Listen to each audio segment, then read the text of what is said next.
Hello. కానమోకు కథావచనం మోహనవచనం పరిజ్ఞాన హితబాండం నిత్య చదువరి శ్రోతలకు ఆహ్వానం. నమస్కారం.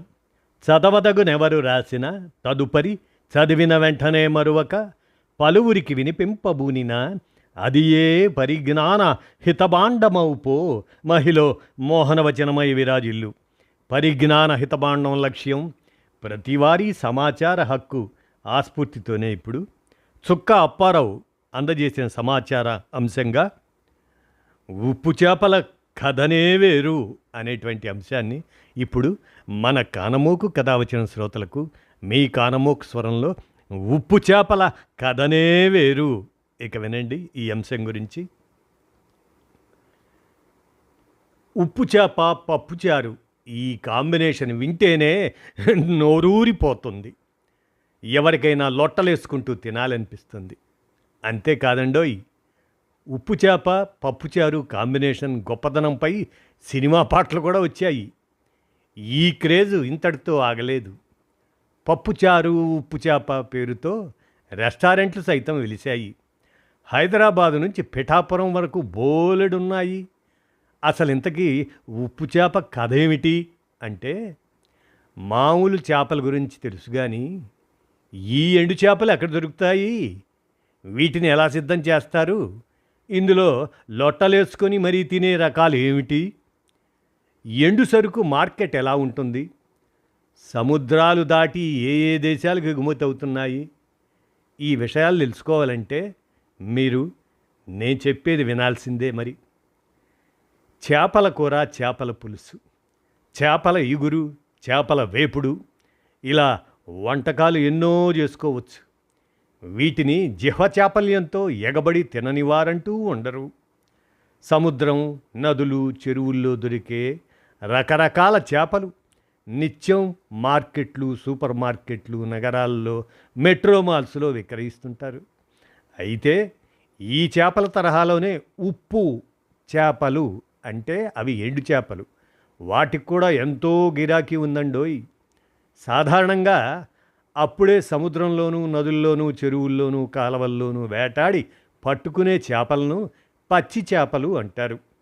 వీటిని ఐస్ లేదా ఫ్రిడ్జ్ల్లో కొన్ని రోజుల పాటు నిల్వ చేసుకొని ఆ తర్వాత నచ్చినట్లు వండుకుంటారు. లేదంటే ఉప్పు కారం దట్టించి నిల్వ చేసుకొని కూర వండుకుంటారు. కానీ ఎండు చేపలు అలా కాదు. వారాలు నెలలు నిల్వ చేసుకొని నచ్చినప్పుడు నచ్చినన్ని ముక్కలు వండుకొని తినొచ్చు. మామూలు చేపలు ఎంత రుచిగా ఉంటాయో ఉప్పు చేపలు కూడా అంతకు మించిన రుచినిస్తాయి. ఒక్కసారి వీటికి అలవాటు పడ్డామంటే తినకుండా ఉండలేము. ఈ ఉప్పు చేపలను కాల్చుకొని లేదంటే కూరలా వండుకొని కూడా నచ్చినట్లు తినవచ్చు. తెలుగు రాష్ట్రాల్లో ఉప్పు చేపలను నంజుకుని లేదా పప్పుచారు గోంగూరతో తిని ఎంజాయ్ చేసేవాళ్ళు కోట్లలో ఉన్నారంటే అతిశయోక్తి కాదండోయ్. అంతేకాదండోయ్, మామూలుగా ఇంట్లో చేపల కూర వండితే కమ్మటి వాసన ఓ 4 ఇళ్ల వరకు వెళ్తుంది. కానీ ఇంట్లో ఉప్పు చేప కాల్చడమో వండడమో చేస్తే ఆ వాసన ఏకంగా వీధిలోకి, పక్క అపార్ట్మెంట్లోకి సైతం వ్యాపిస్తుంది. అది ఉప్పు చేప కమ్మటి వాసన, ఘాటు. సాధారణంగా సముద్రంలో మరపడవల నుంచి ఇంజన్ బోట్ల వరకు వారాలు నెలల తరబడి సముద్రంలో వేటాడతారు. ఇలా వేటాడేటప్పుడు భారీ చేపలతో పాటు చిన్న చిన్న చేపలు సైతం వలలకు చిక్కుతాయి. వీటిని బోట్ల అడుగున రోజుల పాటు ఐసులో నిల్వ చేస్తారు. ఇక వేటైపోగానే హార్బరు లేదా బెర్తల వద్దకు బోట్లు వచ్చినప్పుడు వీటిని బోటు ట్యాంకుల నుంచి బయట పోగులుగా పోస్తారు. వీటిలో పెద్ద పెద్ద చేపలను విక్రయించగా మిగిలిపోయిన చిన్న చితక పచ్చి చేపలను ఉప్పు చేపలుగా తయారు చేస్తారు. అయితే హార్బరు లేదా ఒడ్డుకు తెచ్చే ఈ చిన్నపాటి పచ్చి చేపలను మత్స్యకారులు పోగులుగా అమర్చి వేలంలో విక్రయిస్తారు. వీటిని మత్స్యకార మహిళలు వేలంలో పాడుకొని ఎండు చేపలుగా మార్చుతారు. ఒక రకంగా చెప్పాలంటే ఎండు చేపలను తయారు చేయటంలో 90% మహిళలదే కీలక పాత్ర. ముఖ్యంగా పచ్చి చేపల నుంచి ఎండు చేపలుగా మారే వాటిలో వంజరం, కోనాం, మాగ, సుదుములు, పండుగప్ప, గొరస, పసుపుపార, మొరాలు, చందువ, పాల్సొర, నత్తలు, కొడువ, చిందచెందల్, కొర్రమీను, కోల, కానగడతలు, పారలు, గులివిందలు, దావిడాలు, రవ్వు, కొమ్ముజల్ల, ఎర్రమైల, వాలుగ, కానంగత్తు, పారై, శంకర, నెమ్మీన్, కిళంగ, నీల, పెద్ద ఎండు రొయ్యలు, ఇక రొయ్య పొట్టు, ఇటువంటి దాదాపు 60 రకాల ఎండు చేపలు ఉంటాయి. వేలంలో ఈ పచ్చి చేపలను పాడుకున్న మహిళలు వీటిని 2 పెడలుగా కోస్తారు. లోపల పేగులు, శంకులు తదితర వ్యర్థాలను తొలగించి పూర్తిగా శుభ్రం చేస్తారు. ఇందుకు చాలా కష్టపడాలి. ఎందుకంటే పెద్ద పచ్చి చేపలను కట్ చేసి లోపల వ్యర్థాలు తొలగించి వండడానికి వీలుగా మార్చడం చాలా సులువు. కానీ చిన్న చేపలను ఇలా చేయడం చాలా కష్టంతో కూడుకున్న పని. ఇలా చిన్న పచ్చి చేపలను లోపల వ్యర్థాలు తొలగించిన తర్వాత వాటిని ఉప్పు కుండీల్లో ఊరబెడతారు. 1 వారం లేదా 15 రోజుల పాటు ఊరబెట్టిన తర్వాత బయటకు తీస్తారు.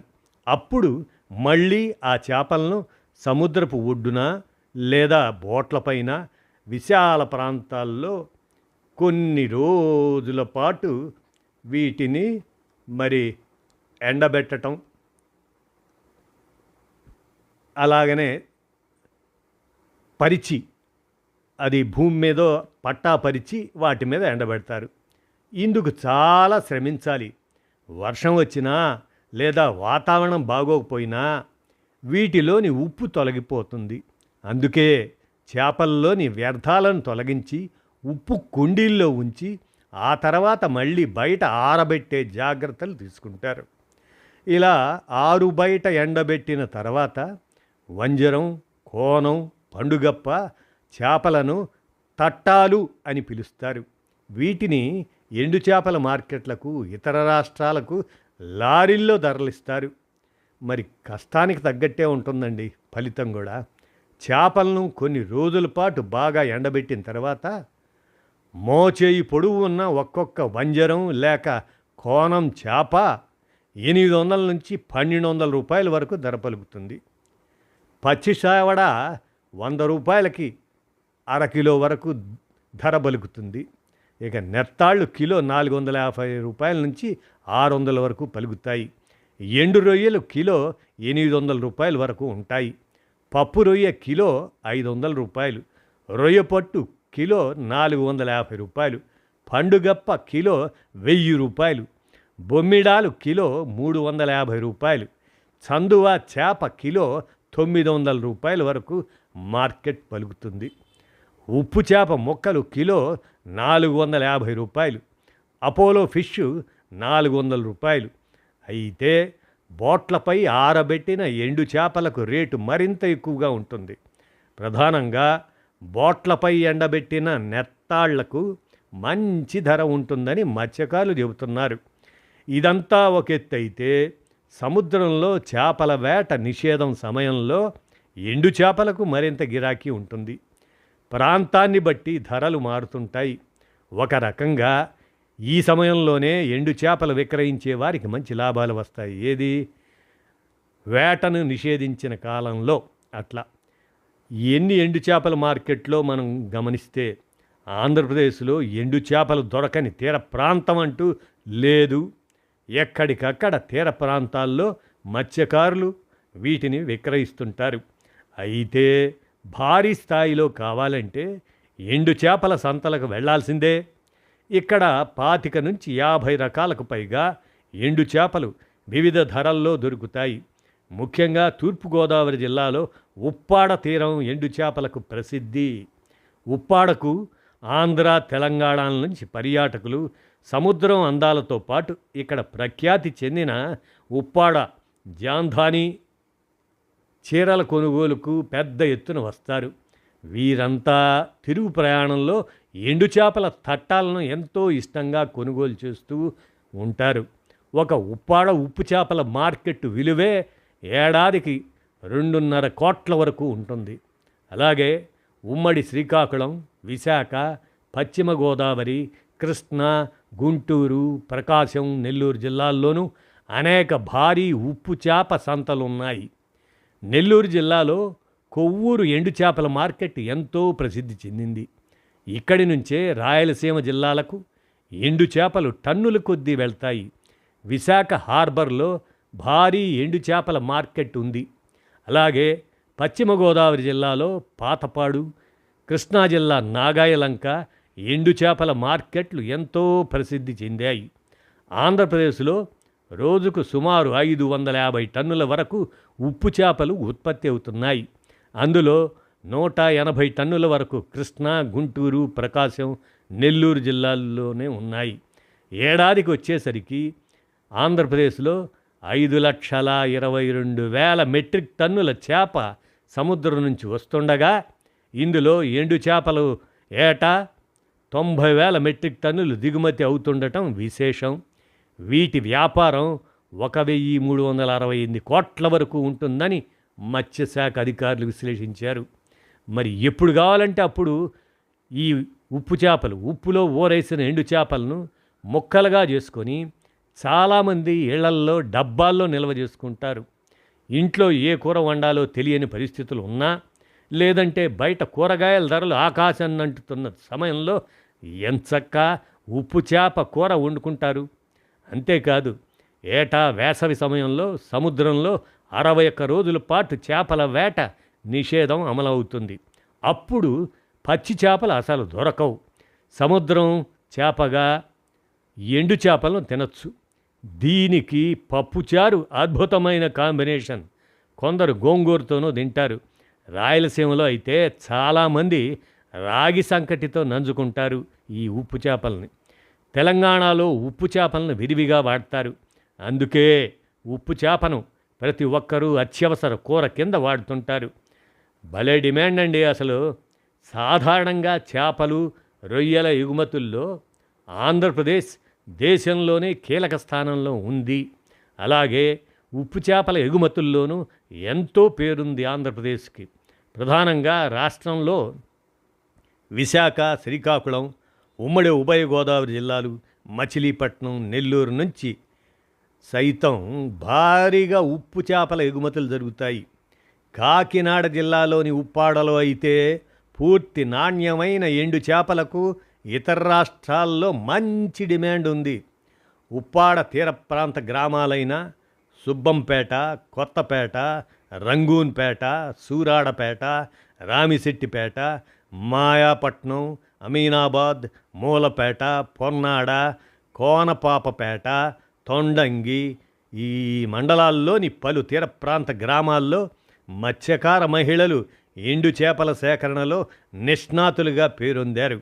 అలాగే విశాఖ, పశ్చిమ గోదావరి, నాగాయలంక, నెల్లూరు జిల్లా కొవ్వూరులో వేలాది మంది ఉప్పు చేపల తయారీ, విక్రయాలపై జీవనోపాధి పొందుతున్నారు.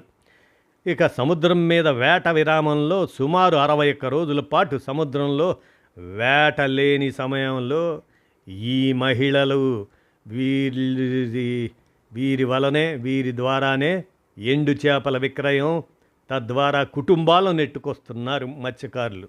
ఉమ్మడి పశ్చిమ గోదావరి జిల్లాలోని కొల్లేరు సరస్సు ప్రాంతంలో ఎండు చేపలు ఎంతో ప్రసిద్ధి చెందాయి. ఇక్కడ కొరమీను, బొమ్మిడాయి, వాలుగా తదితర ఎండు చేపలు దొరుకుతాయి. అలాగే ఆంధ్ర రాష్ట్రం నుంచి అధికంగా చెన్నైలో మూలకొత్తళం ఎండు చేపల మార్కెట్కు వెళ్తాయి. ఇది దేశంలోనే అతిపెద్ద ఉప్పు చేపల మార్కెట్. రాష్ట్రంలో ఉప్పు చేపల తయారీ, విక్రయాల్లో సుమారుగా 38,000 కుటుంబాలు ఆధారపడి ఉన్నాయండోయ్. కేరళ, బెంగుళూరు, కలకత్తా, చెన్నై నగరాలకు లారీల ద్వారా ఉప్పాడతో పాటు రాష్ట్రం నలుమూలల్లోని అనేక తీర ప్రాంతాల నుంచి ఎండు చేపలు ఎగుమతి పెద్ద ఎత్తున జరుగుతుంది. ఎండు చేపలను తాటాకు బుట్టల్లో ప్యాక్ చేసి ఇతర రాష్ట్రాలకు లారీల్లో తరలిస్తారు. అలాగే పండుగప్పలు, వంజరం లాంటి ఎండు చేపలు విమానాశ్రయాల ద్వారా దుబాయ్, యుఎస్ తదితర దేశాలకు కూడా బంధువుల ద్వారా ఎగుమతి అవుతున్నాయి. అలాగే రాష్ట్రంలో ఉత్పత్తి అయ్యే ఎండు చేపల్లో 10% స్థానికంగా వినియోగిస్తుండగా మిగిలినవి ఉత్తరాది, ఈశాన్య రాష్ట్రాలకు ఎగుమతి అవుతున్నాయి. దేశంలోని ఇతర తీర ప్రాంతాలు, ఆయా రాష్ట్రాల నుంచి ఆంధ్రప్రదేశ్, తెలంగాణలోని మార్కెట్లకు ఎండు చేపలు వస్తుంటాయి. వీటికి మంచి డిమాండ్ ఉంటుంది. మరి వీటిల్లో ఎన్ని కష్టాలో నిజంగా. ఎండు చేపల వ్యాపారానికి కష్టాలు సైతం చాలా ఉన్నాయండి. ఏటా వచ్చే వరుస తుఫాన్లు, అల్పపీడనాలతో ఈ వ్యాపారం ఎక్కువగా దెబ్బతింటుంది. సాధారణంగా ఉప్పు చేపలను పాతర నుంచి తీసిన తర్వాత ఆరు బయట ఎండబెట్టడం పెద్ద సమస్యగా మారింది. ఇందుకోసం ప్రత్యేకంగా ఎలాంటి వసతులు లేవు. పలు చోట్ల హార్బర్ల సమీపంలో ఎండేస్తున్నా తగిన చోటు ఉండడం లేదు. కావునే నేలపైనే ఇసుక, మట్టిలోనే ఆరబెట్టాల్సిన పరిస్థితి. అలాంటప్పుడు ఇసుక ఎక్కువగా కలిసిపోతుంది. ఇసుక ఎక్కువగా ఉండే ఎండు చేపలకు ధర కొంచెం తక్కువ. అదే బోట్లపై ఎండబెట్టే ఉప్పు చేపలకు కిలోకు అదనంగా 100 రూపాయల నుంచి 300 రూపాయల వరకు లభిస్తుంది. మరో పక్క ఎండు చేపల నిల్వకు మత్స్యశాఖ తరపున పెద్దగా గోదాములు కూడా లేవు. దీంతో వచ్చిన ధరకు వీటిని విక్రయించాల్సిన పరిస్థితి. వర్షాకాలంలో అయితే ఎండు చేపలకు పట్టిన ఉప్పు పాడై కొంచెం దెబ్బతింటాయి. వీటిని నిల్వ చేసే గోదాముల సదుపాయం లేకపోవడంతో రొయ్యల చెరువులు, కోళ్ల ఫారాలకు వీటిని తక్కువ ధరకు విక్రయించి నష్టపోతున్నామని మత్స్యకార మహిళలు వాపోతున్నారు. అలాగే ఆరు బయట వీటిని ఆరేయడానికి వేల ఖరీదుతో పెద్ద పెద్ద గోతాలు కొనుగోలు చేస్తుండటంతో ఖర్చు పెరిగిపోతుందని మత్స్యకార సంఘాలు వాపోతున్నాయి.